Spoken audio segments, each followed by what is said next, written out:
He radiated a quality that people liked and respected, and that was the quality of being a wise old man. That's one of the things that made him a successful president. Abraham Lincoln was born on February 12, 1809. He spent his first years in a log cabin in rural Kentucky. His mother's death when he was 9 years old deeply affected him and put more tension on his already strained relationship with his father. He regarded his father as lacking ambition, as lazy, as anti-intellectual. All the things that Lincoln wanted to escape from, he saw in his father. A love of knowledge made Lincoln into an intelligent, well-spoken, and popular young man as he worked a series of odd jobs in New Salem, Illinois. When Lincoln talked, people listened, whether that was around around pot-bellied stoves, in storefronts, at courthouses. After a term in the Illinois state legislature, Lincoln decided to teach himself law. He passed the bar in 1837 and moved to Springfield, where he met Mary Todd. Anybody who was watching what was going on in Springfield in those years knew that this was a fellow who was going to make a name for himself in some way, and Mary was attracted to that.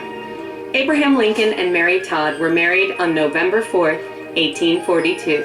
Lincoln spent his next years practicing law, but in 1858 he decided to challenge Stephen Douglas for his seat in the U.S. Senate. Though Lincoln lost the election, he got the attention of National Republican Party leaders and won the party's nomination for president in 1860. In the national race, he would again face Stephen Douglas. Stephen Douglas is saying that democracy is compatible with slavery. Lincoln has to undo that idea, or he won't be able successfully to challenge slavery.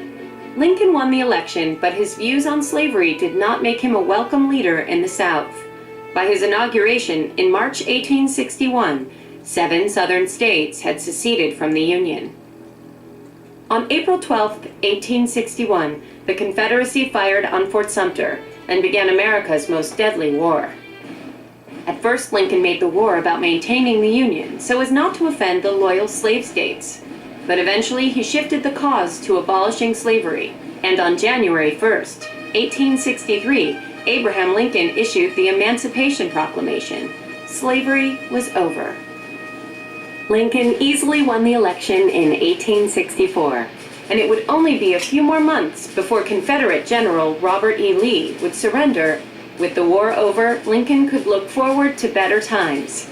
Reconstruction had already begun, but there were those that didn't readily accept the outcome of the war. John Wilkes Booth believed that Abraham Lincoln was truly an evil man, and Booth believed that by killing him, he would be doing a service to both his nation and to his race. On April 14, 1865, John Wilkes Booth shot the president at Ford's Theater in Washington, D.C.